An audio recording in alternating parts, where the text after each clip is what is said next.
Israel on the other hand যেটা করলো, Netanyahu কিন্তু তখন নেতানিয়াহুর পার্সোনাল লেভেলে কিন্তু সে এখন ক্ষমতায় আছে, খুব টেনুয়াস অবস্থায় ক্ষমতায়, 1-2 ভোটের পার্থক্য নিয়ে সে টিকে আছে। সে কিন্তু আবার দুর্নীতির অপরাধে কিন্তু সাজার প্রাপ্ত বা সাজার পর্যায়ে আছে, এবং সে এটা জানে যে তাকে ক্ষমতা না থাকলে তাকে জেলে যেতে হবে। এখন এই তার ভেরি পার্সোনাল ইকুয়েশনের কারণে তার থিওরি হলো যতদিন যুদ্ধ রাখা যায়, চালিয়ে যাওয়া যায়, ততদিনই আমি নিরাপদে আছি।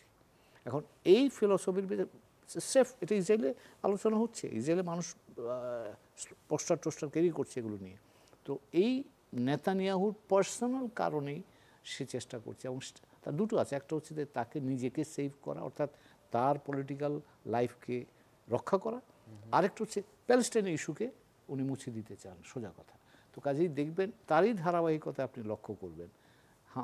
এখন গাজা থেকে প্যালেস্টাইনদের সরিয়ে দেওয়ার কথা বলছি, যোগ হয়েছে মার্কিন যুক্তরাষ্ট্রের প্রেসিডেন্ট ট্রাম্প। উনি বলছে আমি রিভিয়েরা বানিয়ে দেবো এটাকে, রিভিয়েরা মানে হচ্ছে প্রমোদ বিহারের মতো জায়গা টাগা করে দেবো, আর প্যালেস্টাইনে ওরও কোনো কোথাও চলে যাবে। এবং নেতানিয়াহু কিন্তু প্রস্তাব দিয়েছেন সৌদি আরবে এত বড় দেশ, এত জায়গা থাকতে কেন ওদেরকে নেয় না, সৌদি আরব নিলেই পারে, কিন্তু সৌদি আরব বলছে আমরা নেব না। আজকেই ফরাসি প্রেসিডেন্ট ম্যাক্রো ইজিপ্ট এবং জর্ডানের সাথে বসেছেন। তারা চেষ্টা করেছে গত কিছুদিন আগে ট্রাম্প সাহেবের কাছে গিয়ে বোঝানোর জন্য, জর্ডানের বাদশা কিন্তু গিয়েছিলেন, কিন্তু আমার ধারণা তারা খুব সফল হননি।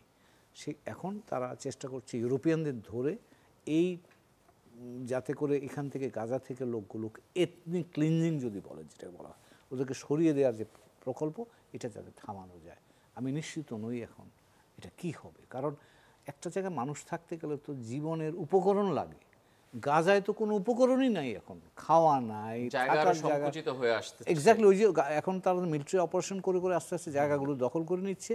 আপনি স্কুইজড হতে তো এক জায়গায় আসবেন, তখন উপায় থাকবে না, লোকজন তখন হয়তো ইজিপ্টে আসবে, কারণ ইজিপ্ট বর্ডার তো, অথবা জর্ডানের দিকে ঢুকবে, কিন্তু ওরা চাচ্ছে না। এখন এটা একটা মহামানবিক বিপর্যয় যদি বলি, সেটা হচ্ছে দুর্ভাগ্যের বিষয় হচ্ছে যে আপনি যেটা বলছিলেন, আরবরা যে খুব শক্তি নিয়ে দাঁড়াতে পারবে সেটা তো পারছে না। তাদের সমর্থনে ছিল ইরান, ইরান সমর্থন থাকার ফলে যেখানে হেজবুল্লাহ লেবাননের থেকে তাদেরকে সমর্থন দিচ্ছিল, হেজবুল্লাহকে ইসরায়েলিরা মোটামুটিভাবে বলতে পারেন যে ব্যাপক আক্রমণ করে তাদের শক্তি মোটামুটি সীমিত করে ফেলেছে।